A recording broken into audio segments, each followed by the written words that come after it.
Okay, good evening, everybody. This is a very timely topic for today. If you haven't all heard about what happened in Boston, I'm sure that that's something that Bruce could incorporate into his program tonight. We're very honored to have Bruce Hennes. I have to tell you that my husband came home from hearing Bruce about a year ago up in Painesville, and he said, "This is somebody you have to get for the entrepreneurship series." So I contacted him right away, and he's a man in much demand these days. He's managing partner of Hennes Paynter Communications, one of the few firms in the U.S. focused exclusively on crisis communications. He serves in government agencies, corporations, law firms, education and healthcare institutions, and nonprofits that are on trial in the court of public opinion. And he also serves on the executive committee of the Cleveland Metropolitan Bar Association and on the boards of the Cleveland Leadership Center and the Press Club of Cleveland. So without any further ado, let's give him a warm welcome. All right, thank you. And one other note, there is no PowerPoint for tonight. He's going to speak off the cuff, so to speak. And if you I'm going to do that. And there's no, he will give you a handout at the end. Promise. There are notepads if you'd like to take notes. All right, well, thank you very much for the introduction. Last time I checked, there were about 110 different reasons why all of a sudden a reporter wants to stick a microphone in your face, or call you on the telephone and start asking you questions about things either you don't know the answers to or things you do know the answers to and you absolutely don't want to talk about. I mean, think about what those reasons are, whether you're employed, whether you're retired, and serving on boards. I mean, it could be about questions about malfeasance, about an explosion, about the death of a key executive. It could be a defective part. It could be a restaurant owner that has some kind of food poisoning or a catering facility, workplace violence, sexual harassment, or God forbid, an explosion or a terrorist attack. I mean, like I said, there are hundreds of reasons why all of a sudden the reporters, bam, want to talk to you. Well, when that happens to CEOs and executive directors and department heads all across, frankly, certainly Ohio and even most of the United States, they often call for somebody like me. I am a crisis communications specialist, all right? I'm not a public relations person. I mean, you're all familiar with PR people. I always say PR people are in the business of education. They're, educating some group of people over some period of time to like you more so that you can sell more widgets or sell more services, or if you're a library or a school, get people to pass your levies. I mean, they bring more, they're in the education business, and they bring more attention to who you are and what you do. Well, let me tell you, if you're in the middle of something bad, more attention is usually the last thing that you want. You want the exact opposite. And that's what I do and the members of my crisis communications SWAT team. We use methodologies that are very counterintuitive to the methodologies that are often used by public relations people. We kind of go running toward the problem instead of running away from the problem. And our elevator speech is, it's our job to make your story better, to make your story shorter, or to make your story go away. In fact, the best stories are the ones that I can't tell you because we literally made those stories go away. Well, in the half hour or so that I'm going to talk, I'm going to tell you today, this evening, how the media what I call manipulate the message. And what I mean by that is, how come you pick up a newspaper, you watch TV, and you say, wait a minute, that's not what happened. I know that guy. I know that organization. I know that hospital. All right, I know that company. That's not what happened. How did the media get it wrong?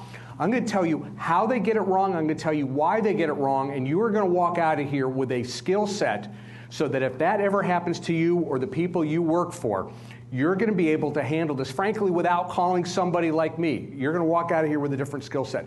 And to do that, we utilize what we call the damage control playbook. And the damage control playbook has 5 very simple rules. And if you're taking any notes, these are the one-liners to write down. You write down these couple of one-liners here, then you can put your pen down for all I care because you're going to get like 80% of what you need right here, right up front. Rule number 1 is tell the truth. You must always, always, always, 100% of the time, tell the truth. I get accused all the time, oh, Bruce Hennes, he's just that spinmeister guy. Wrong, because spinning is lying. All right? And we never lie. Why? Because the truth always comes out. It may not come out that minute. It may not come out that hour. It may be 2 days later, maybe 2 weeks later, maybe 2 years later in the middle of the court hearing.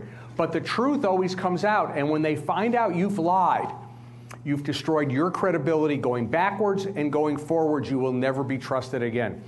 All right, and the correlate, I guess the sidebar to that would be, don't attempt to deny the obvious. Reporters aren't stupid. If they've got this much of the story, they're going to get the rest of the story. So don't try to spin the story out of existence. All you're going to do is damage your credibility. Rule number 2 is tell it first. You want to be the first to release bad news when it happens, because generally speaking, whomever goes first determines the trajectory of the story. And rule number 3 is tell it all. Tell everything that you are legally, morally, and ethically allowed to release. Because once again, if you don't tell it all, somebody else is going to be telling their version of all, and then all you're going to be doing is playing catch up to them the entire time.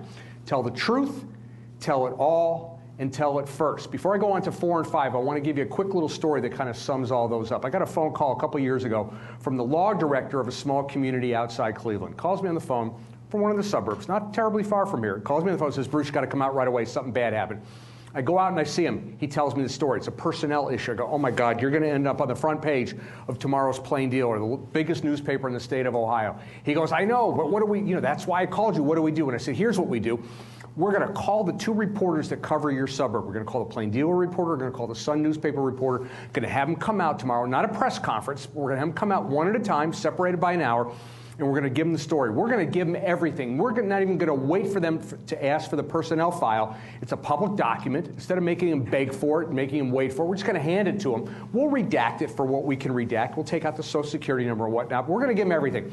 Well, the attorney looked at me like I was insane. He said, we're going to do what? And I repeated it.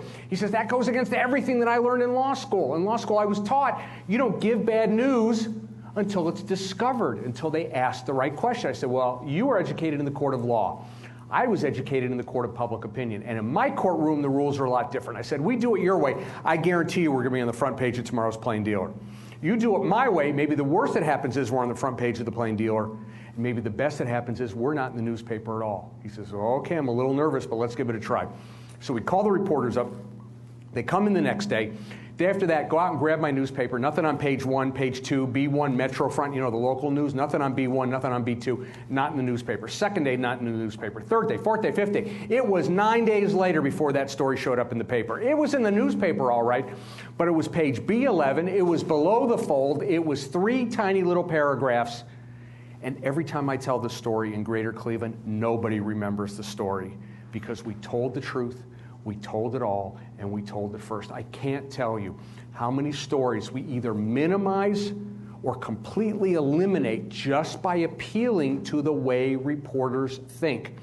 I mean, reporters just have this thing about them. It's in their DNA that if they didn't discover it themselves, if it wasn't leaked to them by a disgruntled ex-employee, PTA mom, whatever, if they just got it from the alleged perpetrator of the crime or whatever you want to call it, generally speaking, it doesn't have the same importance as it would otherwise. That technique doesn't work 100% of the time, but it works more often than not, and it's one of the best tools we have in our kit bag. Talk about tell the truth, tell it all, and tell it first. Similar story, different outcome. I get a phone call from the executive director a couple years ago of a large nonprofit in Greater Cleveland. Calls me on the phone and says, Bruce, you got to come out right away. I said, what happened? He goes, 2 of our employees embezzled over $1 million from us. I went, oh my God, that's a big story. He says, I know, that's why I called you. I said, let me ask you a question. What do you want me to do about this? He says, I'll never forget this answer. He goes, I want you to make sure this doesn't show up in the media. I said, let me ask you a question. How many people in your office know about this? And he goes, about 23. I said, I can't keep this out of the newspaper. I said, here's the advice. Slightly similar, but slightly different than the advice I gave to the last guy. I said, we're going to go into the newspaper. We're going to pick the reporter we want to work with. Not somebody who's going to write a slanted story, but somebody who's going to write a fair story, because I'll take fair any day of the week. All right, so we're going to go in, we're going to give the reporter everything, and we'll see, let the chips fall where they may. And the executive director says to me, we can't do that. I said, why? He said, I'll look foolish.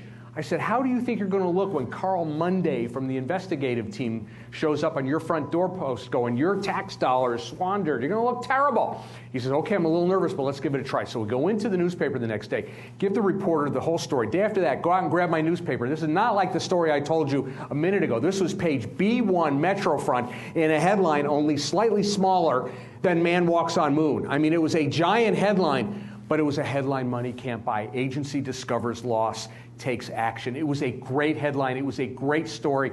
I get a phone call the next day from the reporter who says to me, Bruce, your client's really smart. I said, why is that? She said, because if he hadn't brought this story to us, we would have stuck it to him. Once again, I can't tell you how many stories we either eliminate or minimize just by telling the truth, telling it all, and telling it first. Rule number 4, understand that everything the media touches, they filter.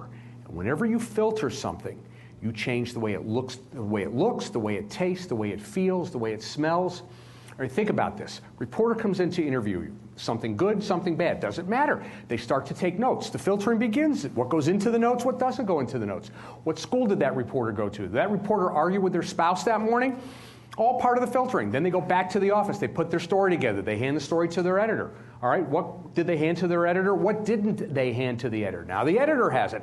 The editor, what school did that editor go to? Is that editor smart enough to say to the reporter, gee, I know you've been working on this for the last 2 weeks, but you really haven't talked to this person or that person, or maybe they're not smart enough to say that. Then the editor starts to wordsmith it. Those of you in the room who are writers know as well as I do. Sometimes you move a comma, you've changed the thrust of the entire paragraph. Then they put a headline on it. Little known fact. Reporters never write headlines. Never, ever. Why? Because headline writing is really an art form in and of itself. How do you take a whole long story and boil it down to 3, 4, or 5 words? But how many times have you picked up the newspaper, gone online to see the headline doesn't match the story, that there's a fundamental disconnect between the two? And if that happens to you, you've got a problem. Why? Because you read the story, your customers and clients read the story, your spouse read the story, all right? But 90% of the people who read the newspaper that day or went online did not read the story because nobody reads a newspaper cover to cover verbatim. Nobody reads the internet from one end to the other. What people do is they skim and they look for headlines that either involve them or interest them in some way, and they skip the stories that they don't. All right, same thing with electronic journalism. All right, what kind of camera angle are they using? What kind of lights are they using? I bet they're wearing the right kind of makeup for high-definition television. You're probably not wearing any makeup at all. What goes into the piece that finally runs on TV? What ends up on the proverbial cutting room floor? Now, the reason I'm telling you about all this filtering stuff is because whenever we're called into a crisis situation where something has happened and it happens fast, the first thing we're thinking to ourselves is, how do we get our side of the story out to the most number of people as quickly as possible? And one of the methodologies we use for that is the mass media. All right, television, newspapers, sometimes radio, all right, because those are mass media. They talk to a lot of people.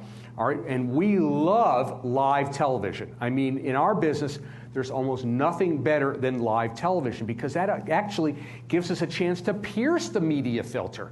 All right, to rip that filter apart and get our words out without being filtered at all. All right, we don't control what comes before it or what comes after it. We only get to talk in a little soundbite, but at least for 5 to 8 to 10 to 12 seconds, we can say whatever we want. We love live television, but more often than not, we're either not going to get a shot at live TV, or we know that the TV stations or the newspapers are coming out to beat the you-know-what out of our client. So we start to think to ourselves, all right, how do we go around the media filter and talk directly, instead of to a mass audience, how do we talk to the sub-audiences that exist for any given crisis situation? All right, think about this. Anytime something happens, I don't care whether you're a nonprofit, whether you're an educational or healthcare institution, whether you're a private company, you have anywhere between 10 and 15 different sub-audiences, maybe as many as even 20 different sub-audiences. I'll give you an example. Let's say you're a school or you work for an educational institution. You have students, that's a sub-audience out of a mass audience. You have teachers, you have support personnel, you have people in the administration office, you have parents, you have funders to the school, suppliers to the school, school board members, you have OSHA, you have probably city council people, you may have county commissioners, you have state education authorities, you have people who live within a 1 mile radius of the school. I mean, just standing here on 1 foot, I've named 13 or 14 different sub-audiences. So we start to think to ourselves, how do we get our side of the story out to those different sub-audiences? Well, some of the methodologies we use for that are POTS, plain old telephone service, picking up the phone, calling people. That goes around the media filter. Meetings go around the media filter. Snail mail, faxes, billboards, that all goes around the media filter. All right, of course, with the internet, we've had, electronic mail for close to 20 years now. We've got social media, we've got Facebook, we've got Twitter, we've got Ning, we've got Pinterest.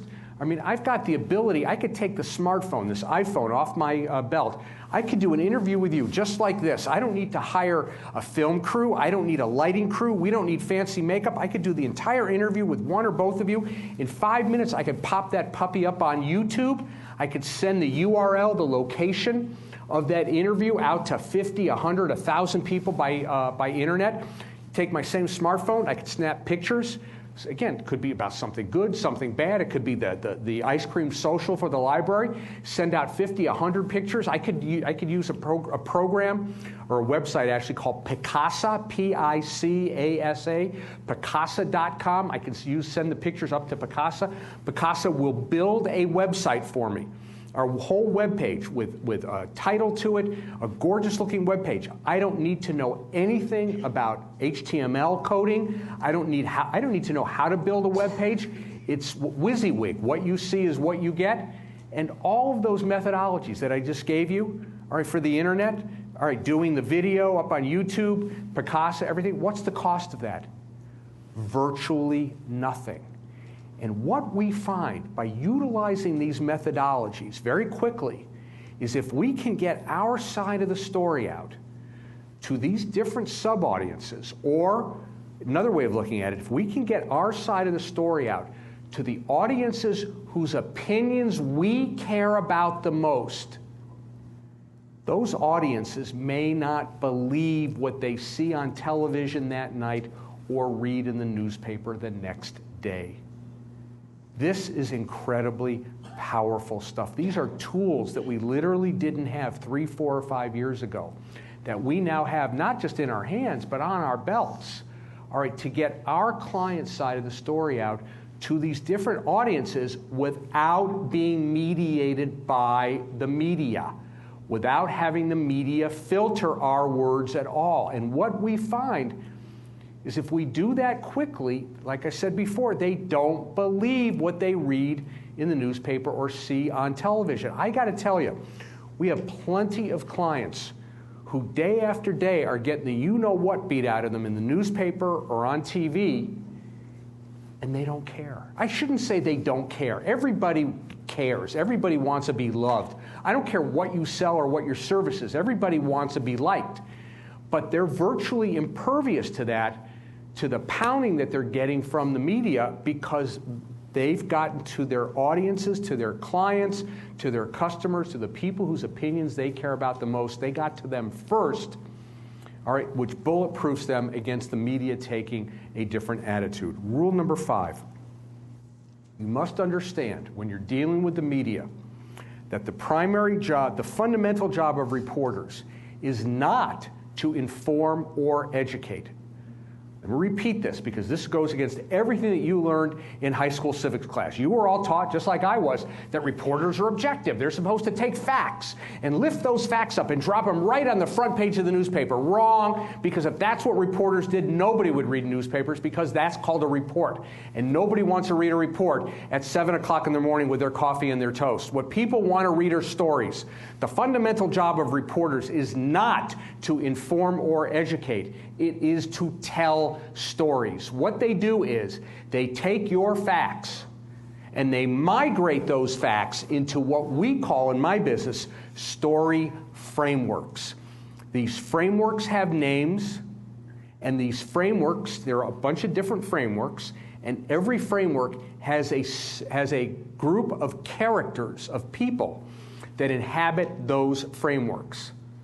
Let me give you some examples. Every time you read about the men and women fighting in Iraq or Afghanistan, generally speaking, those are told in the hero framework. Sports stories are often told within the hero framework. Stories about the good mother who becomes a bad mother, the rich man who falls from grace, like that Bernie Madoff story. Reporters love telling that story. They tell it over and over and over again. Public has kind of an insatiable demand, a need to hear stories about good people who become bad people.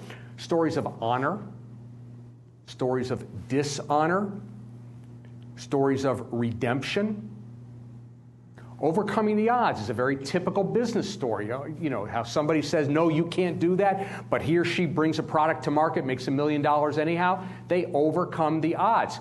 The overcoming the odds framework story can also be what we call a feature story or a lifestyle story, where let's say somebody has a mental or a physical handicap, and somehow they're able to bring they get married, they have 2 kids, both kids grow up to be doctors.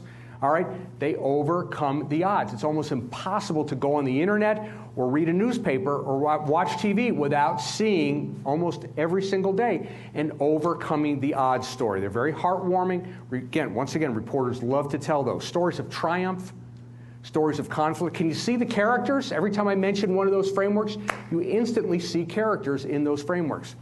But the framework, horse race stories have no horses in them. But what they do have are winners and losers.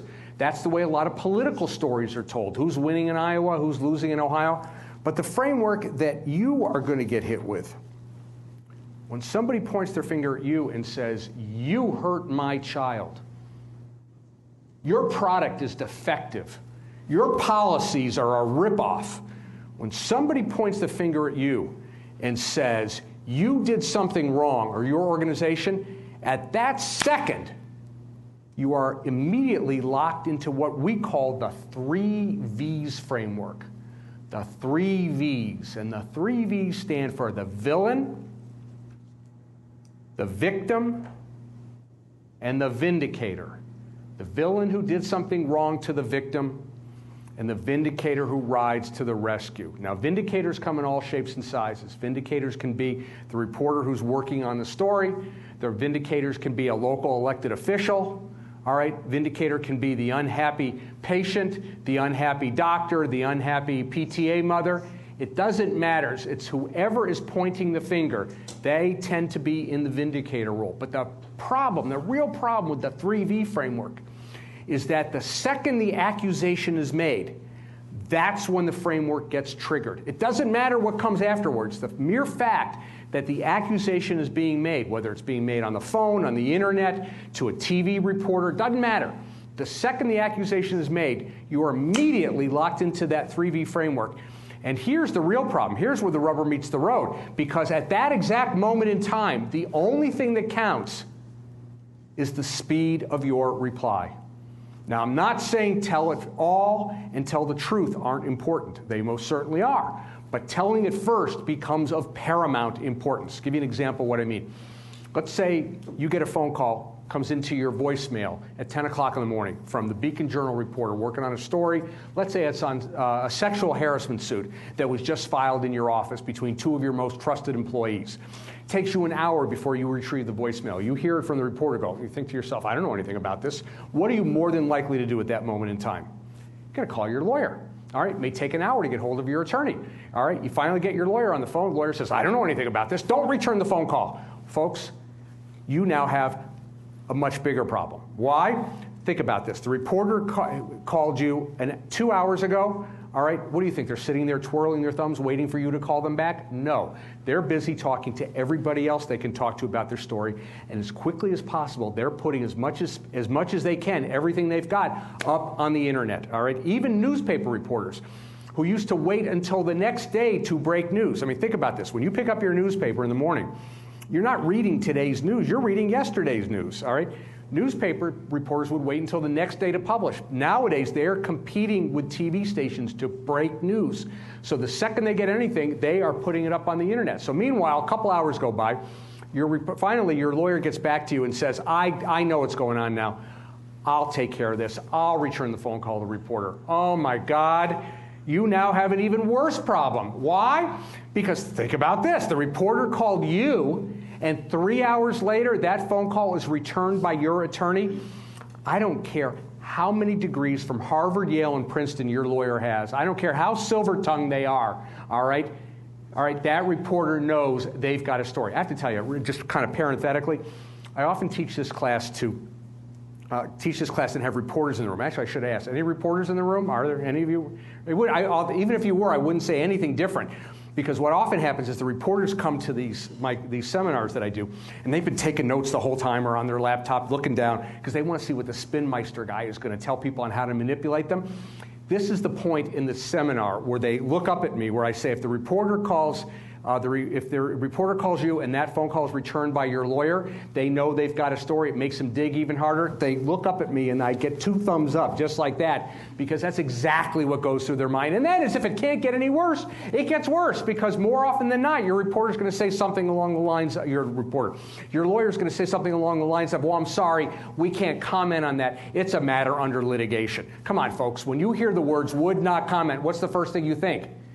Guilty, guilty, guilty. You're hiding something. And then the step cousin to wouldn't comment or refuse to comment, which is couldn't be reached for comment. So meanwhile, there's something on the 12 o'clock radio news. It's on the 7 o'clock news on TV. It's on the 11 o'clock news on TV. It's in the Akron Beacon Journal the next day. And let's say for a second you've been just trying to get your arms around this problem and that you're not the villain at all. If anything, you're the vindicator, let alone maybe even the victim. The real problem is if you have waited hours, let alone days, to get your side of the story out, nobody believes you, because when the facts don't fit the frame, people discard the facts. Let me repeat that.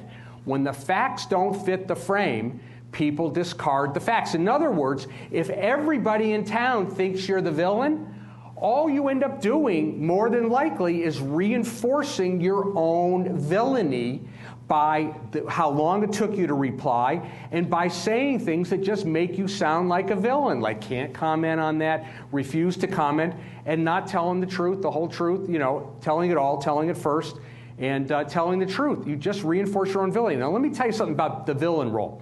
You never want to be the villain. I mean, I want you to think of the villain role like you think of the old game of hot potato. Remember, you get the ball and you get rid of the ball and it come back and you get rid of it again? You never want to be the villain. But you can't just talk your way out of the villain role.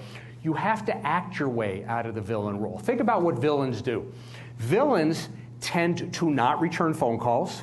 Villains tend to speak through their spokespeople, especially their attorneys.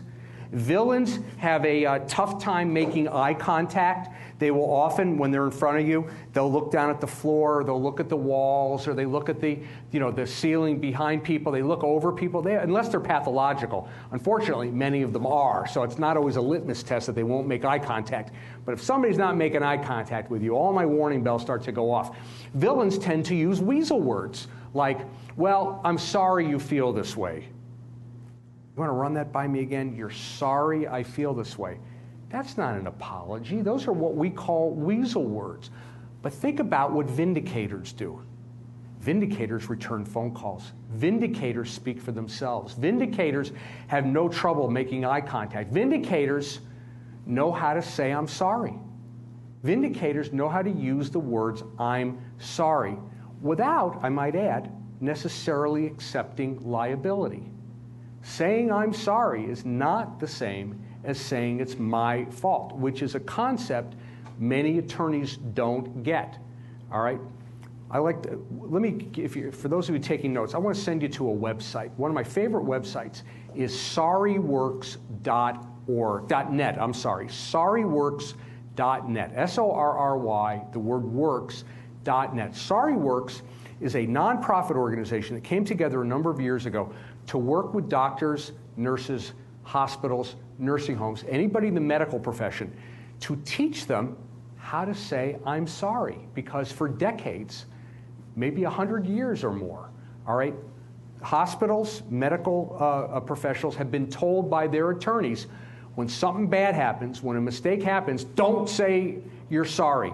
Don't acknowledge that there was an accident or a mistake made, because all we're going to do is get sued. All right, well, come on, folks, think about this. You know, granddad is 85 years old. He's overweight. He's got diabetes. He goes on the operating table. He dies, all right? And dad's doctor of 35 years doesn't come out, get down on his hands and knees to say to the family, I'm really, really sorry, all right? That's when the kids say, you know what? Get my lawyer. I want to know what happened. All right, and SorryWorks came together to literally teach medical professionals how to say the words, I'm sorry. Now, I'm giving you the shorthand story about that. There really are a number of different protocols that they take about what you say to a family, when you say it, but there's a lot of transparency and a lot of authenticity and a lot of honesty. This is what we know, this is what we don't know, this is when we're going to get back to you. And what they have found, all right, SorryWorks, they've got a lot of statistical data, particularly from the publicly owned hospitals, is that when mistakes happen, you know, when doctors cut off the wrong leg or give a child an adult dosage, I mean, when bad mistakes happen, somebody is going to write a check. I mean, there will be monies paid to say, I'm sorry, or it won't happen again, or punitive damages, whatever you want to call it. Checks will be written, all right? But the dollar amounts tend to be dramatically smaller when medical and healthcare institutions follow the concepts behind SorryWorks.net. Because think about this, what most people don't want is the payday. There are exceptions to that. There's some people, they just want that $1 million payoff. You hurt my kid, you hurt my family, I want that $1 million. But what do most people really want? They want to be treated like human beings. Tell me the truth. I can deal with the truth. All right, but be honest with me. And the minute I think you're not being honest with me, that's when I'm going to lawyer up and we're going to have a contentious proceeding. All right? The same concepts that work in SorryWorks for SorryWorks.net work perfectly for nonprofits. They work for for-profit businesses. They work for government agencies. All right, which leads me to the point of, or to the question of, what happens when you are the villain? Sometimes doctors do make mistakes. Sometimes products are defective. Sometimes, I don't mean to be gross, but sometimes, you know, restaurant employees go to the restroom and don't wash their hands properly. I mean, bad things do happen to good people. So what do you do when you are the villain? Well, then we use something called the 3 Fs. All right, and the 3 Fs stand for, I can't tell you the first F because I promised the library I wouldn't use that word here in this room because it's a really bad word. So I'll paraphrase. The 3 Fs stand for F up, fess up, and fix up. F up, fess up, and fix up. In other words, don't spend time trying to deny the obvious. All right, instead, admit what happened and then pivot over to what you're going to do to make sure it never happens again. And by doing that, you change roles from being the villain to being the vindicator. Now, you're probably still going to get hit with an article, all right, that you don't like, but you're not going to dislike the entire article, because by using the 3 Fs, what you end up doing is putting your hand on top of the reporter's hand and forcing them to write a story about your being the vindicator. They'll still write about what happened, you know, whereas you probably just wish it would go away. But you're going to make them write about what you're going to do to make sure it never happens again.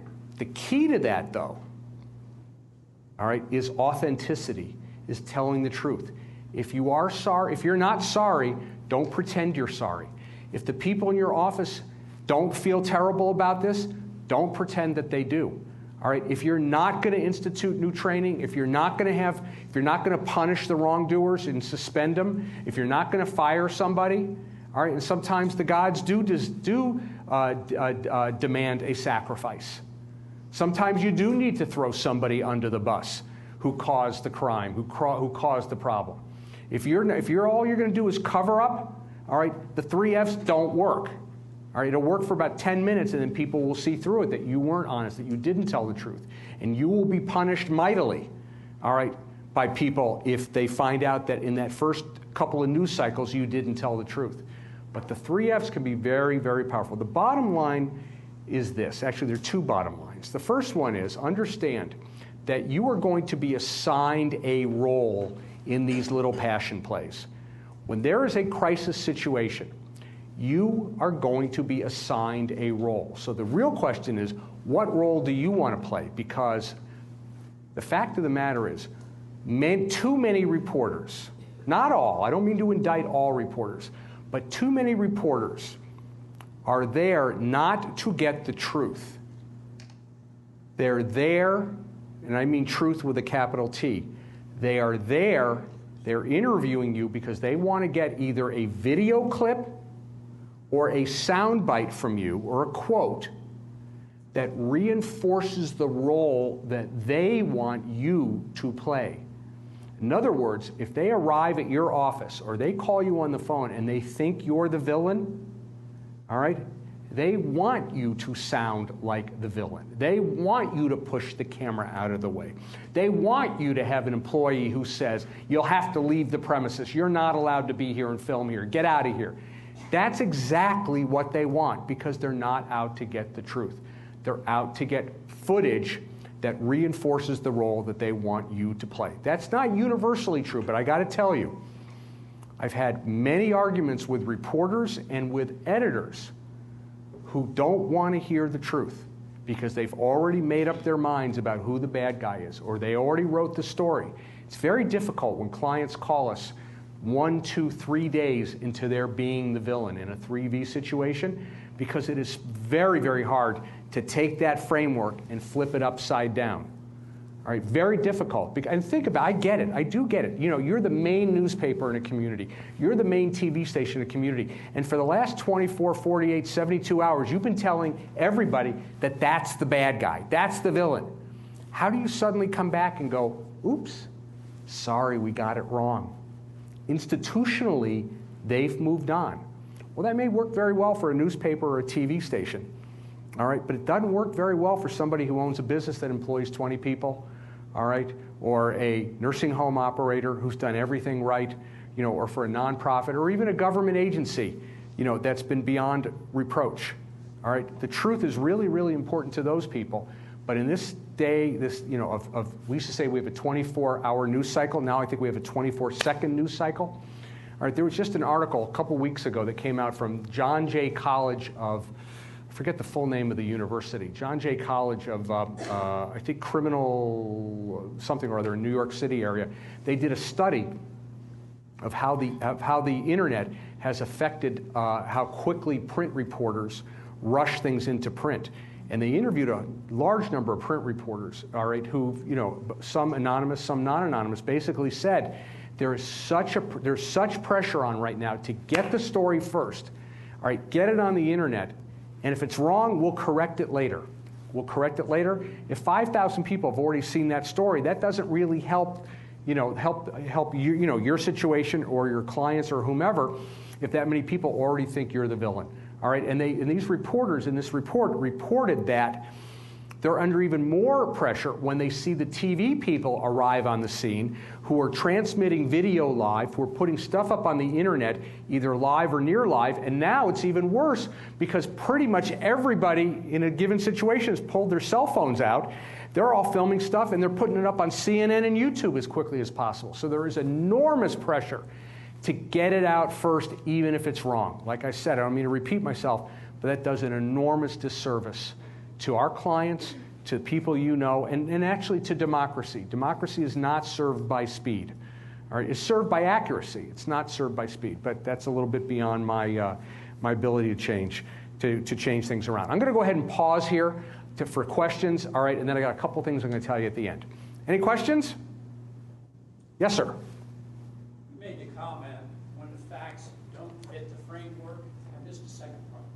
When the facts don't fit the frame, people discard the facts. In other words, people, they hear the facts, but they simply don't believe the facts because they've already decided they're the guilty person.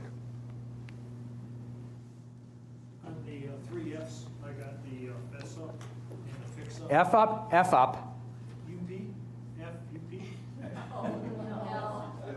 Would somebody please whisper? I'm not hearing what you're saying. It's screw up, fess up, and fix up. Oh, this is the from start to finish. Yes. Okay, this is just the clear. No. This is when something bad happens. If you screwed up and you are the villain, you are legitimately the villain. Don't deny the obvious. Instead, fess up what happened and then pivot over to what you're going to do to make sure it never happens again. Yes. I'm a social media strategist, so I recommend to my clients when a bad review comes online, never to delete it, always just to respond to it as quickly as they possibly can. But in the fix-up, they might not have a fix-up strategy right then and there. They're going to say, please call. I encourage them to say, try to get a face-to-face or a call or something offline, so it's not all on digital and all for the world to see. So how soon do they have to have that fix-up strategy, or do they? Let me take your question and let me kind of broaden it out a little bit, which is I get asked a lot about what should we blog, what should we say on the internet? Because I especially get this from mayors. For some reason, I get a lot of phone calls from mayors who are getting the what beat out of them, on the blogs, and it's really frustrating them. They're pulling their hair out, and they call me and they go, "Should we respond?" And I go, well, the first question I always ask is, where is the controversy? Where on the internet is it taking place? If it's a local blog, and it's pretty much the same 20 people who are all arguing and talking to one another, and the viewership, the readership of that blog isn't really growing, whether it's Twitter or Facebook, then we probably are going to counsel, stay away. All they want to do is pick a fight with you. You're not going to win. You're never going to change minds. But where a lot of the action is going on are at the newspaper and the TV websites. The Plain Dealer, the Akron Beacon Journal, the TV stations. So there might be 100 different, negative comments for a given story. And I'll have a client call me on the phone and say, "Oh, they're beating us up on the internet. What should we do?" And I'll go, "You need to get in there. You need to jump in there and have your voice heard." And they say, "Are you nuts? Why would I want to jump into that cesspool? There are 100 comments on there already. It's only been up an hour, and they're all a bunch of idiots." And I go, wait a minute, all right? There are 100, let's say it's Ohio.com for the Beacon Journal, or it's Cleveland.com, the Plain Dealer. You see 100 comments. What does that tell you? What does that tell you about the people who are reading those comments, about where they fall on the for you or against you scale? What does that tell you? Absolutely nothing. You can derive no actionable information from the fact that 100 people have put in 100 negative comments, one each worse than the other. The reason for that is you have no idea what the universe is of the people who viewed those comments. I can tell you for a fact that at the Plain Dealer, for any given run-of-the-mill story, you have an average of 5,000 people who saw those blog comments, and maybe 100 commented, maybe 150 commented. But 5,000 people saw it, and it could be even more. I mean, if it went viral, if it has the name LeBron James in it, I guarantee you, add a couple of zeros to that. I mean, it goes up exponentially, particularly if it gets picked up by the Drudge Report or by any of the national blogs. All right, you need to be in there. You need to have your voice in there, because otherwise, why shouldn't people just assume that everything they're reading is true? So we tell people, get in there, but if you're going to blog, and I'll get more specific to your question in a second, if you're going to get in there, do so with transparency. Hey, my name is, I am the executive director of, I am the first vice president of, I'm the director of marketing or public relations. And with all due respect to Dirty Dog 4, the fact of the matter is, and state your case. Send them to a website, send them to a PDF. Make your case, and you'll be amazed at how often that conversation all of a sudden takes a turn for the good, where people jump in and go, "Oh my God, we had no idea you were reading this. This is good information to have. Thank you so much." And the whole conversation may go off in that direction. Now, you may turn around and get flamed. It may be the same trolls may come back out and hit you even harder, and you may decide to let it go for a while. You may decide to wait a half hour, an hour, 2 hours, whatever the case may be. You might want to jump back in and say, gee, hey, it's been great to see everybody's passion about this, but once again, I want to remind you, you may be, one of my favorite phrases, you may be entitled to, you're certainly entitled to your opinion, but you're not entitled to your own set of facts. And the fact of the matter is, we have never done this. We will never do this. This website says this, this PDF says this study, whatever the case may be. State your case on that, and then you may decide to just let it go on and on. But you've now gotten your side of the story out to hundreds and maybe even thousands of people who would not have heard for you otherwise. Now, sometimes there are situations where you get accused of something, and let's say it's a blog, once again, that has somewhat of some legitimacy. All right, like one of the newspaper or TV sites. It may, and you don't have an answer. It may be there are two things that we recommend, and you are on target for both of them. All right, so if that's the advice you're giving to your clients, you're doing a service to your clients. Number one is to do so with transparency. Number two is if it's something about something that they think you did to them, try to get that conversation offline. Gee, thank you so much, Ms. XYZ. And to do this so that everybody can see, please send me a private message, send me a private tweet, and let's see if we can't get to the bottom of this quickly. Because what you want to do, it's like everybody who works in a hotel is trained that when somebody's standing at the front desk yelling at you, you want to get them away from the front desk so that you can have a one-on-one conversation without anybody else seeing. That's not to manipulate the situation, it's to calm things down. So that's good advice that you gave to your client. The other advice is, if you don't know what to say at that moment, all right, admit that. Sometimes the best thing and the only thing you can say is, thank you for bringing this to our attention. We didn't know this. You know what? It's going to take me a little while to figure it out, or a little while for us to do some investigation. We will be back to you in an hour, in 2 hours, or 3 hours. We promise. And the last piece of advice that you give your clients, which is excellent advice, is almost never remove a blog post, something from Facebook or Twitter or from a blog. The only time we ever remove something is if it's absolutely racist or sexist, or just is so far over the top. I mean, if somebody calls my client, you are the biggest scumbucket in the world and you have no right to exist, we'll leave that up. Because frankly, if we've done our job and we're still getting our side of the story out and we haven't done anything wrong, they will look like an idiot. They will hang themselves by their own petard. All right, they will. Everybody knows, they may be, blogging under a pseudonym, all right, but people are going to know that that person is an idiot. You leave that stuff up, because if you start removing things, even things you hate, all right, it looks like you're censoring the blog, and those are just the rules now in with social media. You can't take stuff off unless it's so far over the top. And if you do remove something, state why it was removed. Say we removed the post by so and so because it was racist, it was sexist. We've done that for a couple of clients, and sometimes they just go away back into their hidey hole, and sometimes they just get even madder that you took something off, but they know you were right, and they end up looking even worse. You're nodding your head because you know I'm telling. That's just the way it is. Yeah. Yeah, if you take it off, I mean, I've had clients take it off, and I told them put it back on, because then you look like you're censoring. You look non-transparent. Exactly. And I said, don't do it. And they said, well, it's a complaint from a high school friend of mine. I said, I don't care. They posted it on there. You can talk to them offline, but online, you're going to receive. That's right. Good for you. Good advice. Very strategic. Yes, sir. How many sources do you monitor, and which ones should you respond to? Everybody's, as you say, has their own slant, their own perceptions, and the facts are in line as they see them. They're coming down in 20 different areas simultaneously. So to get an overview and then to select, I know that's a hard one, I'm sure. Well, the first thing, the question is about, how many sites do you monitor, and then how do you deal with the deluge that comes in? Well, the first thing is knowing where to monitor, and there are a couple different ways to do that. We encourage all of our clients, know where your critics are. Know where they are right now today before they're even mad at you, because your critics are somewhere. They're gathering, they don't just gather at Starbucks and at the library anymore. They gather on certain blogs. They gather on certain Facebook pages. A couple of techniques that we use to find your audience. One is technorati.com,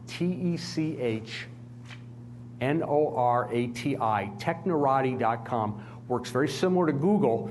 You put your query in, but it only returns results from social media. Another place to do that is Google. How does this, I can't remember the exact. I think it's google.com/blogs. If you put that in your search, in your URL, it brings up a Google search engine. It looks just like regular Google, but now Google is not going to search the entire internet. It's only going to search blogs. Put your search terms in. All right, set up what are called Google News Alerts. How many of you know what Google News Alerts are? Just a couple of you? Google News Alert. Once you go into Google and put a search in, on the lower left side, it should say, would you like to set up a news alert? Or you can just go to Google and put in news alerts, and it'll bring up the page to set up news alerts. News alerts are one of the great gifts of the internet because we used to spend tens of thousands of dollars on Lexis and Nexus to keep an eye out for certain keywords and then report back to us when it would find those keywords. Google costs nothing.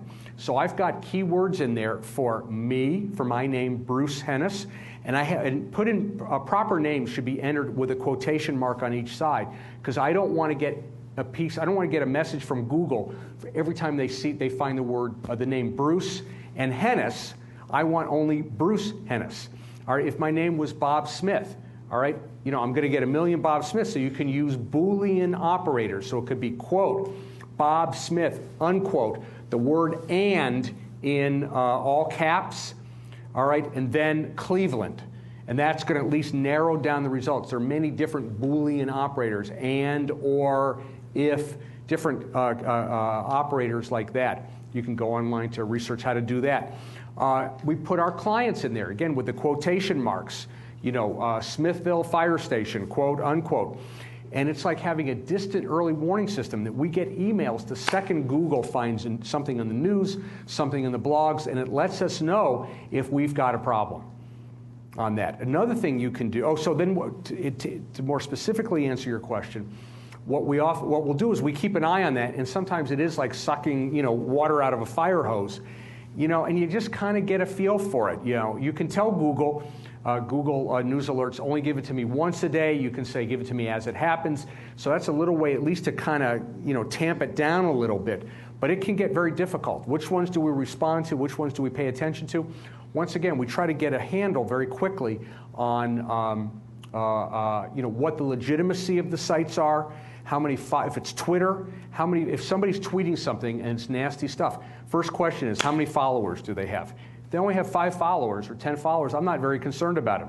If they have 1,000 followers, I'm going to pay a lot more attention to them. So we try to filter it in that way. When we're involved in really big situations that are extraordinarily controversial, and we've got tweets and social media situations coming in, at literally 10 times a second, we have people on our staff that wherever all hands have to get in there and kind of pitch in and filter that stuff. I want to give you a quick hint, as long as we're talking about social media. Make sure you own your own name. And by own name, I'm talking about make sure that you have, like my name is Bruce Hennes, that I own Bruce Hennes on Twitter. Nobody else can have a Twitter handle that is Bruce Hennes, all right? I own my own Gmail name, brucehennes@gmail.com. I own my own AOL name, all right? And before you even think about getting like a URL, a web location like brucehennessucks.com, too late, I already own it. I bought it years ago because I just know how these games are played. We use a service called namecheck.com, www.name.chk. It's misspelled on purpose, .chk. Go to namecheck.com. Put your name in there. All right, put your company name in there. Put misspellings of your name in there. Hit send. It automatically goes out to 50 different social media sites. Everything from AOL and Gmail to just the internet to see if the URL is available, to Picasa, to Ning, Facebook, Twitter. You're going to see social media platforms that you will never, ever use. And I'm not telling you to go get all 50. But if they're available, it'll show you it's available, and there will be a link where you can go get it. Because what you don't want to do is you don't want to get what's called brand jacked. Brand jacked is when somebody tweets or Facebooks or whatever purporting to be you, and it's totally bogus. That happened to the people in, the best example of that is what happened to the people when the BP oil platform exploded in the Gulf of Mexico. What was that, about 2 years ago? Immediately, somebody was tweeting out, I can't remember what the Twitter handle was, BP explosion or something. They amassed 250,000 followers before it finally turned out that it was totally bogus. They were sending out tweets to look legitimate, and then they turned tail and they started sending out bogus tweets. And by then it was really too late and very difficult for BP to amass an audience that was anywhere near the number of people, because the bogus company had already done all that. So make sure, if you work for a company, your family names. One of the things that I have 2 grandchildren and a third on the way. And the first thing that I do every time a grandchild is born is our kids don't tell us the name of the child who's about to be born until the baby actually comes out. It's their thing. They just don't want us to know. And literally, within the first 10 minutes after the baby is born, I rush over to the computer, and twice now I've bought the Gmail. I actually secured the Gmail account for my grandson's name, his name, at gmail.com. And I went and grabbed the URL, firstname.lastname.com, because 15, 18 years from now, my grandkids may want to control their presence on the internet. So what better gift? It costs me $10 a year per grandkid, but I figure it's worth it to be a good grandpa. Am I right? All right. So that's a little gift you can give to yours. Yes, sir. By the way, did BP buy that handle from the person that was... No. So how did they get rid of that? You can't get rid of that. That's the problem.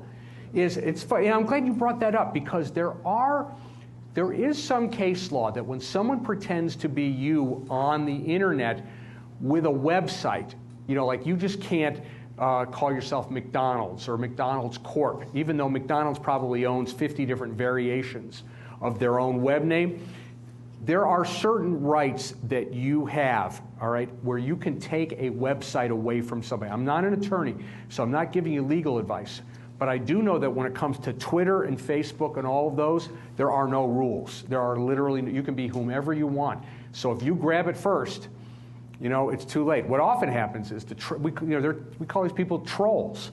Whenever somebody's thinking about running for president, someone goes out and grabs Hillary, 2014, Hillary for president 2014. I mean, these politicians have to really think ahead, and their handlers, to buy 50, 100, 200 different variations on the website, because somebody else goes out and grabs those things. In many cases, they grabbed them years ago.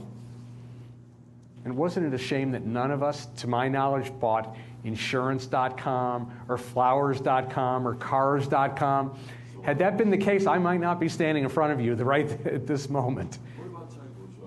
What about typos? There are all those variations. You mistype something and suddenly you're not so exotic. Yeah, typo is a great thing. I mean, again, at some point you start to chase your tail. I'm not suggesting you go out and buy 1,000 variations on your company or your organization's name. Try to get the obvious ones. My business partner her last name is Paynter, Paynter. So even though our website is crisiscommunications.com, all right, we also own HennesPainter.com, which redirects directly to crisiscommunications.com, but then we also bought the misspellings. Her name is often spelled Paynter, Painter, like someone painting, instead of AY, and Hennes is spelled Hennes, but everybody misspells it Hennis. So I probably own 20 different variations of our name to try to stem that. Again, but at some point you're chasing your own tail. You can't buy them all. Just a couple of comments on that, though. Google is penalizing parked domains. Those are what those are on your analytics. If you're not producing content on the URL, those specific URLs. So just... No, the difference is, I know what you're saying, but we're not, what a lot of companies used to do was they would come up with variations on the same name, and then they would have the same content on all the different websites. Google penalizes those people. Google or people would do what's called park the website, where somebody lands on what they call a landing page where they see a whole bunch of ads. And every time somebody clicks on one, you get money for that. Google does penalize that. I have not heard of Google penalizing people who own a variation. That all that does is redirect onto their one single website. Because if they did that, nobody could do what we do. I mean, that wouldn't make any sense. If I'm wrong, please, let's have a little... I'll find out. I'll get back. Yeah, because we only have one website, so if you put hennespainter.com into it, you end up on crisiscommunications.com. You know, and we're very careful. You know, we're totally white hat stuff. Right. But the other thing I want to mention about finding out about, and you may know about, is Hootsuite. Hootsuite is a way you can set up all your social and then media, and then just type in, or it would just monitor. It'll have a column on everything that's been tweeted, LinkedIn, Google Plus, everything about. Yeah, particularly Hootsuite is a what would you call it, a platform or a, I call it an aggregator. an aggregator that allows you to more easily use Twitter than just twitter.com itself. You know, this is probably as good a time as any to say to everybody in the room, particularly those of you who are over the age of 50, all right? I'm sure some of you in this room are thinking, I don't use Twitter. I'm never going to use Twitter. I hate Twitter. Who the hell wants to know what latte you ordered at Starbucks and what restaurant you went to? What a bunch of stupid stuff is on there. I've heard all of that. Here's the problem. Twitter is really important because a lot of what's on Twitter is not that stuff. There are reporters who are tweeting. There are doctors in hospitals who are tweeting. There are government agencies who are tweeting. Every news media outlet tweets. Twitter it doesn't replace the web. It doesn't replace Facebook. It doesn't replace, I don't think it replaces anything. It is what it is. It's short little messages, but it's the way people communicate today, and it's never going away. This is not like the hippies. This is that you can just wait it out. This is not like the hip hoppers and the kids with the pants down, you know, below their waist. It's not the tattoos and all that stuff. You know, every generation seems to have a way of sticking its finger in the previous generation's eye. I mean, that's what kids do to adults. We all did that to our parents. All right? And sometimes Twitter and Facebook and all that seems like it's just one more of those things. If I just wait it out, it'll go away. Social media is not going away. It's here to stay. There may not be a Facebook and a Twitter 5 years from now. Heck, there may not be a Twitter 3 years from now. But something else will have taken its place. All right? It's never, the toothpaste is out of the tube. And today's 35-year-olds are probably never going to read a newspaper. They're just not. The first thing they do in the morning is they grab the cell phone off their nightstand and they check their Twitter feed and they check Facebook and some of the other social media platforms. And they're never, it used to be traditionally, you know, the older you were, the more likely it was that you'd read a newspaper. Everybody in their 60s read a newspaper, in 70s. You know, the more invested, the older you got, and you get married and you have kids and you get invested in your community, more likely it was you'd read a newspaper. That's all been turned upside down now. They're not going to newspapers. They're running away from newspapers. It's social media. And we tell our clients, particularly the nonprofits that even have small staffs, you've got to master this. You've got to figure it out now. You've got to pay, even if it just comes to you tweeting every so often and learning how to use Facebook. Because if you're a business or a company or a government agency, the time to build an audience is today, so that if you get into a crisis, you can go around the media filter and talk directly to your followers, like I was talking about before at the beginning of my presentation, because in the middle of a crisis is not the time to say to someone, to the 30-year-old who works for you, you know, we need followers and we need them fast. It's too late at that point. You need them today. Anybody else? Going once? How much time do we have? Well, the library closes at 9. Anytime. Well, if we well, actually, we'll get out a little early then, all right? Any more questions? Once? Twice? Yes, sir. I understand Twitter has added another component, 6-second video segments now called Vine. I've heard that. The Twitter's added video segments. Could you talk to that? I'm not familiar with it. Yes, it's a 6-second video. You have to have an iPhone right now, iPhone or iTouch, and it's kind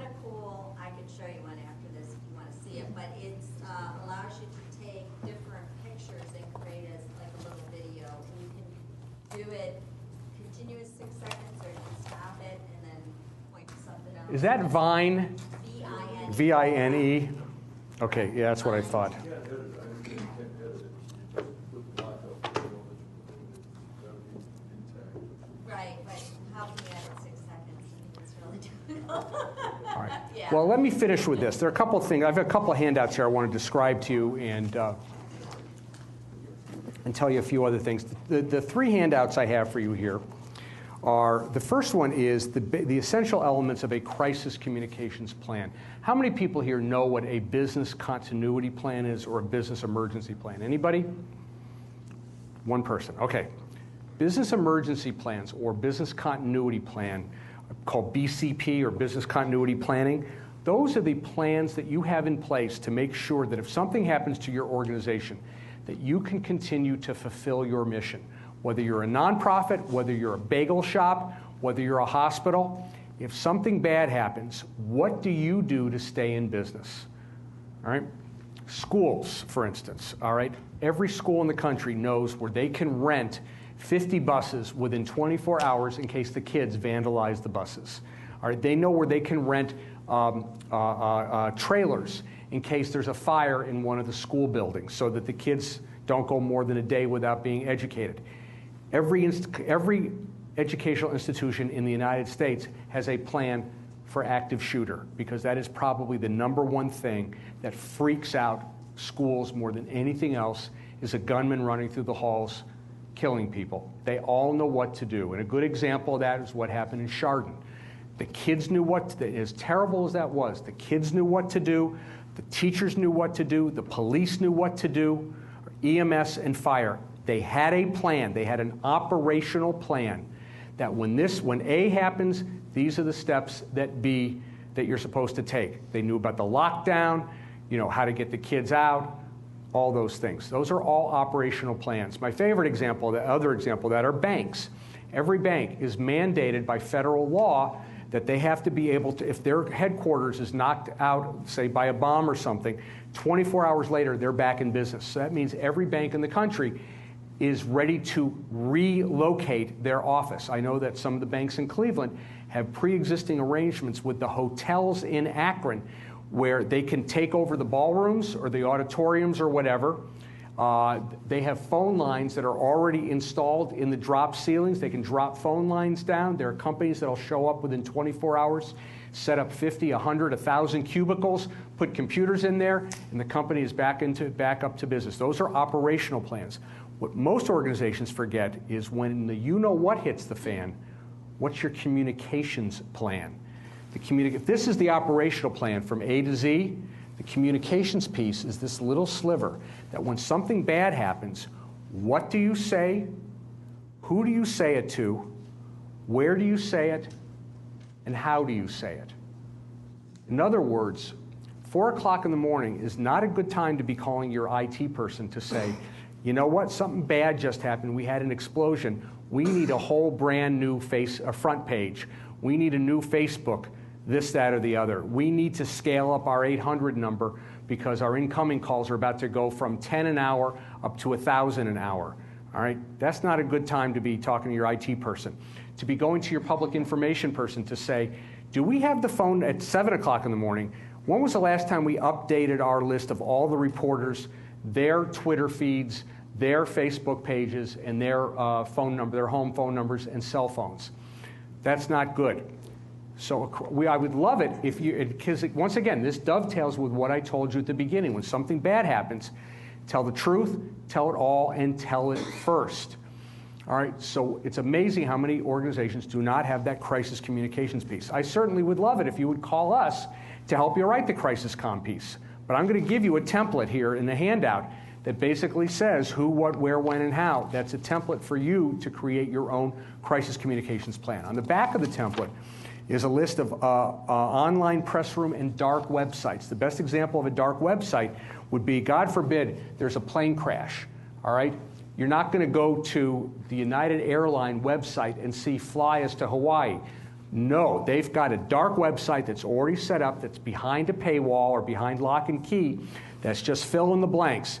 We regret to tell you that we had a plane crash. Here's the location. Here's the 800 number. If if you're a survivor, or if you're a loved one, here are the steps that you can take to get more information. That's all pre-prepared, and they can slap that up in a matter of minutes. So I have a list here of different things that you can create in your organization that you want to pre-create, something that you have time to do, something you can vet with the lawyers.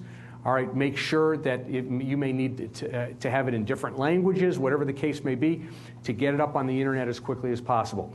Second thing I have for you, because the library told me you guys like handouts, is I have a handout here called On Trial in the Courts of Law and Public Opinion, the tension between legal and public relations advice.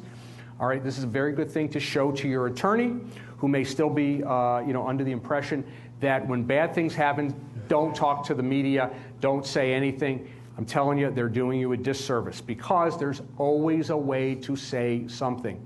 Even if your attorney tells you, you may not talk about that. All right, HIPAA's involved. All right, you can't give the reporter the answer to the question they want, because there's a $250,000 fine. All right, that's what happens with HIPAA, Health Insurance Portability. What's it stand for? Health Insurance Privacy and Portability Act, okay?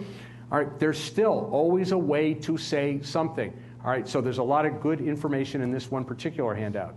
The last handout I'm going to give you is what we call, it looks like a little business card, but it's actually a what to do if you're ever accosted by a reporter card.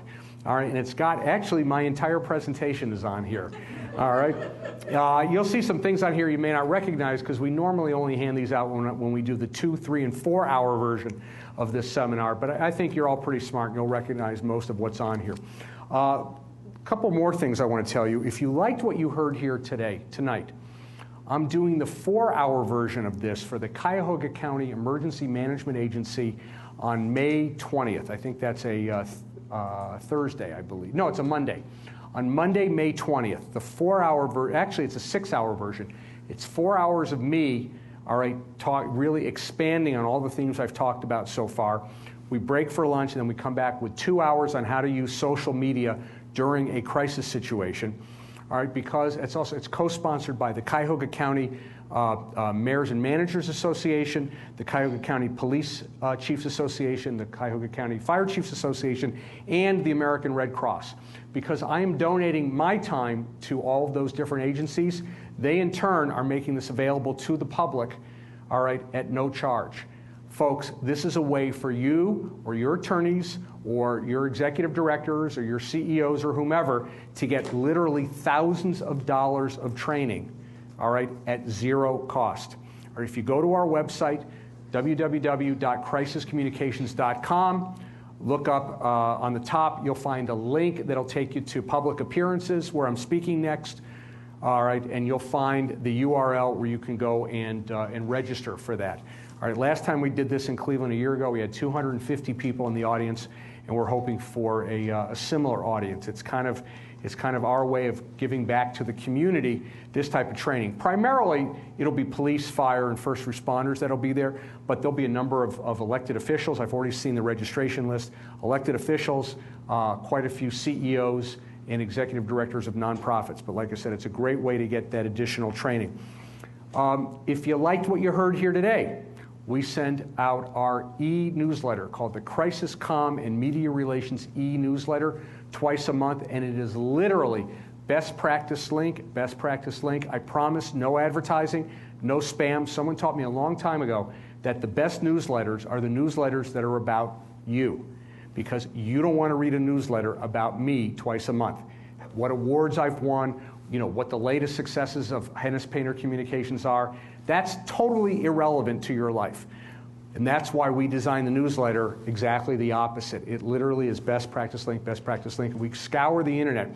We read 100 things so that we can present to you literally the 6 to 8 to 10 things that you need to know for the next 2 weeks about what's going on in crisis communications and media relations on that. And the last thing so if you want to be on that newsletter list, either give me your business card, or when we're done, if you don't have a card, take a piece of paper. Just give me your first name, your last name, and your email address, and please make sure that you print, all right, in nice big block letters, because I hate to get back to the office and it's cursive writing, and we're going, is that an L or is that an I, or what is that? So print very carefully. And the last thing I tell you is, all right, I donated my time here to the library and to the Entrepreneurs Association here. The only thing I'm asking you to do in return is, instead of rushing right out here after you grab your handout, please take 1 minute to fill out your evaluation forms. All right, just 1 extra minute to do that, because those forms are really important to the people who run this organization. They want to know, was this a good program? Is this something they should repeat? If it worked, great. If it didn't work, you know, it's all anonymous, but take that couple extra seconds and fill that out, and then you can just hand them in at the back. All right, we would really appreciate that. So with that, I want to say thank you very much. Great questions. It was a pleasure. I was very honored. I've seen the list of speakers who've been on this forum before. I'm very honored to have been here, and I wish you all the best of luck. Thank you.